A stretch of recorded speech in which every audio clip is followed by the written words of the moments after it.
तो शरीर के लिए आधा घंटा जरूर निकालिए, या टहलिए, तैरिए, दौड़िए, एक्सरसाइज कीजिए, योगा कीजिए, कोई मतलब नहीं है किस तरह से कर रहे हैं, मतलब नहीं है, आधा घंटा शरीर को दे दीजिए। बहुत ज्यादा चीनी खाइएगा तो दिक्कत होगा।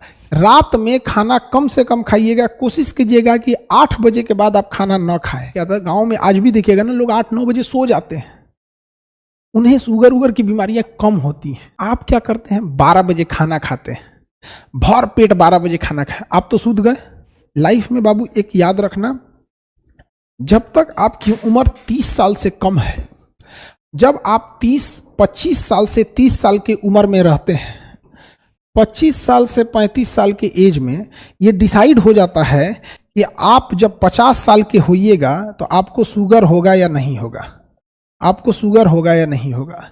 अगर 25 से 30 साल के एज में बहुत ज़्यादा पेट निकलने लगा या लीवर का प्रॉब्लम होने लगा, तो लीवर जो होता है अपने ऊपर जमा फैट को, लीवर अपने ऊपर जमा फैट को कंट्रोल करने के लिए पैंक्रियाज से सारा का सारा इंसुलिन अपने मांगने लगता है। जो इंसुलिन का काम था शरीर में शुगर को डाउन रखना, उस इंसुलिन को लीवर हाईजैक कर लेता है, जिस वजह से 50-45 की एज में जाके आपको शुगर होने लगता है। इसलिए अगर अभी आप 25 से 30 साल या 10 साल की एज में बहुत ज़्यादा चीनी खाइएगा तो दिक्कत होगा। इसलिए इस 25 से 30 साल के एज में 2 काम जरूर कीजिएगा। रात में खाना कम से कम खाइएगा, रात में खाना कम से कम खाइएगा, कोशिश कीजिएगा कि 8 बजे के बाद आप खाना ना खाएं। रात में खाना कम से कम खाइएगा और चीनी को अवॉइड कीजिएगा। चीनी को, गुड़ खा लीजिए उसके जगह पे। अगर बहुत मन कर रहा है कि हम मीठा खाएं, दही में चीनी डालें, तो दही में गुड़ डाल लीजिए, खा लीजिए। यहाँ पे आपको मन कर रहा है कि हलवा बनाए, चीनी डाले, तो बेटर होगा हलवा में गुड़ डाल दीजिए। कोई मेहमान आए तो चीनी डालिए, क्योंकि मेहमान के लिए स्वाद और उसका हुलिया भी ठीक होना चाहिए। बट कोशिश कीजिए गुड़ के लिए। गुड़ उतना हानिकारक नहीं है जितना चीनी है। लेकिन अगर आप 25 से 35 साल के एज में दबा के चीनी खाए हैं, और याद रखिएगा चीनी का हम इनडायरेक्टली सेवन ज़्यादा करते हैं। लड्डू खा लिए, रसगुल्ला खा लिए, मिठाई खा लिए, खीर खा लिए, सेवई खा लिए, खाना के बाद देखो मीठा होना चाहिए, लीजिए, हो गया कांड। फिर आप वेट कीजिए, आपका कोई इंतजार कर रहा है। समझ में आ गया कि नहीं आ गया? इसलिए हमेशा शुरू से ही आदत डालिए। समझ में आ गया? और फैट को कंट्रोल करने के लिए नींबू पानी हफ्ते में कम से कम 1 बार जरूर ले लीजिए। चीनी की जगह गुड़ सेवन कीजिए। हमारे पूर्वज को भी देखिएगा, ये सब बीमारी नहीं होते थे सब। यहाँ पहले के जमाने में, आज के होता क्या था, गांव में आज भी देखिएगा ना, लोग 8-9 बजे सो जाते हैं, उन्हें शुगर उगर की बीमारियां कम होती हैं। क्योंकि जब हम सो जाते हैं ना, तो हमारी पूरी बॉडी को रेस्ट चाहिए। आप क्या करते हैं, 12 बजे खाना खाते हैं, भर पेट 12 बजे खाना खाए, आप तो सूद गए आप, खाना में पच रहा है। वो कहेगा अरे ससुरा तो नहीं पच के इतना एनर्जी बनाए, काम क्या है उसका, तो आप सो रहे हैं भाई, वो एनर्जी बन रहा है, वही बनेगा फैट और वही डिस्टर्ब करेगा पूरे सिस्टम को। लेकिन अगर आप दोपहर में हुमच के खा लिए ना, कितनों खा जाओ दोपहर में, जो एनर्जी बनेगा ना उसको आप खर्च कर देंगे। घर में टहलने में खर्च कर देंगे, किसी से बात करने में खर्च करेंगे, दिमाग लगाने में खर्च करेंगे। सबसे ज़्यादा एनर्जी लॉस होता है दिमाग लगाने में एनर्जी खत्म होता है। सोए रहिएगा, क्या दिमाग लगेगा? तो थोड़ा बहुत अवॉइड कीजिएगा कोल्ड ड्रिंक वगैरह, ये सब चीज़ों से अच्छी चीज़ें नहीं है बाबू। यंग एज में नहीं समझ में आता है आप लोग का। अभी तो आप लोग 25 से कम हैं, इसलिए अभी आप लोग कर सकते हैं, ठीक है। हम आपको ये नहीं कहते कि एकदम सादा जीवन लेके चल जाइए। यहाँ से यहाँ के बीच में आपको कोई रोक टोक नहीं है।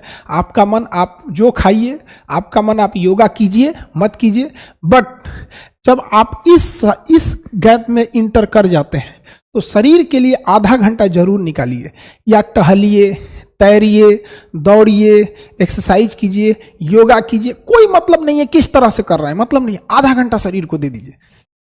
आधा घंटा नहीं दे सकते हैं तो 20 मिनट दे दो। और चीनी अवॉइड करो, रात का खाना अवॉइड करो, फर्स्ट क्लास रहोगे, एकदम फर्स्ट क्लास। नहीं तो welcome in the family of sugar patients. Now India is become the sugar capital of world.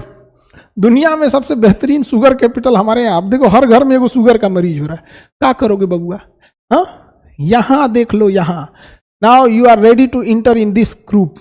कुछ सालों के बाद आप लोग, अभी खूब होंगे कोई इसमें 17, 18, 20, 22, 24, 25 इसी एज ग्रुप के होंगे लोग। इसमें एंट्री करना, मेरी बात याद रखना, बुढ़ापे में हमसे मिलने जरूर आना, शुगर फ्री मिठाई लेके हमसे मिलने आना, शुगर वाला मिठाई लेके आना, कोई दिक्कत नहीं, हमारा ना होगा, हम होने ना देंगे। समझ में आ गया कि नहीं आ गया? हम लोग होने ही नहीं देंगे कभी हो। समझ में आ गया? चाय वही की लत तो लग गई तो काम खत्म, ब्लैक कॉफी पी लो उसके जगह। ब्लैक कॉफी सारे मीठे चीज को शरीर में मार देता है, ठीक है। बाकी आप लोग समझदार हैं, अगर आपको बीमारी लेने की शौक है मोस्ट वेलकम, मोस्ट वेलकम। और नहीं स्वस्थ रहना चाहते हैं जाइए। बाकी कंपनियां तो आपको कोको कोला बेचेंगी, कोल्ड ड्रिंक बेचेगी, कभी कोई कुछ बेचेगा, एनर्जी ड्रिंक बेचेंगी, बिस्किट टायर, उनकी कंपनी का अपना काम होता है, चॉकलेट बेचेंगे, वो पूंजीवाद है, रोजगार भी है उससे, और सब लोग सादा ही जीवन जीने लगेंगे तो वो भी ठीक नहीं है। बट सब चीज एक अपने एज ग्रुप में अच्छा लगता है। अब हम लोग कोई खिलौना लेके खेलेंगे तो अच्छा लगेगा? हाँ, पूरी दुनिया का यही मास्टर पगला गिलो खिलौना से खेल रहा है, ये तो छोटे बच्चों के है। रे बैला, तो मिठाइयों छोटे बच्चों के लिए, वो भी छोटे बच्चों के लिए। समझा गया? एक एज होने के बाद आप लोग इस एज में अब एंट्री कर रहे हैं, इसलिए जैसे खिलौनों को छोड़ दिए वैसे कुछ आदतों को आप छोड़ देंगे। तो हम सब मिलकर एक देश का ये भी सपोर्ट सिस्टम है कि अगर हम लोग कोशिश करें कि आने वाले 10-20 साल में लोगों को जागरूक करके देश में से अगर हम लोग 1 करोड़ भी शुगर पेशेंट को कम कर देंगे तो बिना मतलब डॉक्टरों पे स्ट्रेस खत्म होगा। अब किसी मिडिल क्लास फैमिली को, गरीब घर के बच्चे को, आदमी को अगर शुगर हो जाता है तो बेचारा जो पढ़ाई पे पैसा खर्च करना चाहिए अपने शुगर पे खर्च कर। और शुगर बड़ी खराब बीमारी है। शुगर आपके शरीर को इतना कमजोर कर देगा ना कि बाकी बीमारियों के लिए जगह बन जाए। इसलिए देखिएगा, एक नॉर्मल इंसान को अगर कोई भी बीमारी होता है तो ठीक होने की संभावना ठीक रहती है, लेकिन वही बीमारी अगर शुगर वाले को हो जाता है तो दुगना रफ्तार से उस पर अटैक करती है। आपके घर में किसी को, माता पिता या किसी को भी शुगर होगा तो कोशिश कीजिएगा बढ़ने ज्यादा ना दे, ठीक है।